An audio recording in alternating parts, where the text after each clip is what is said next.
Եվ կարծում ենք ռազմագերիների խնդիրը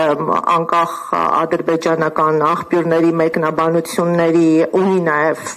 կրոնական ասպեկտ, այստեղ մենք գործ ունենք հենց քրիստոնյա հայերի դատապարտման հետ եւ որ քրիստոնեությունը վերաբերմունքի առումով գործոն է,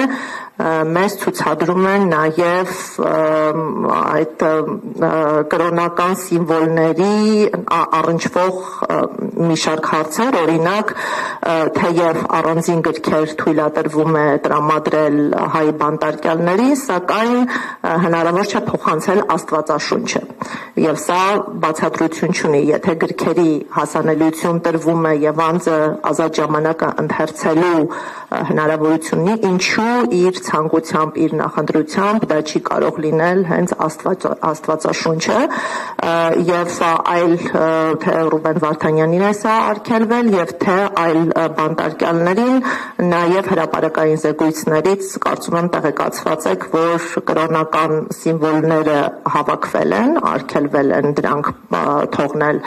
բանտարկյալների մոտ, անգամ դաջվածքները այրվել են եւ մեր գնահատմամբ քրիստոնյա լինելը եւս գործոն է, որը ինչ որ չափով կարող է դժվարացնել այս խնդրի լուծումը։ Թերևս այս կետում ես ավարտել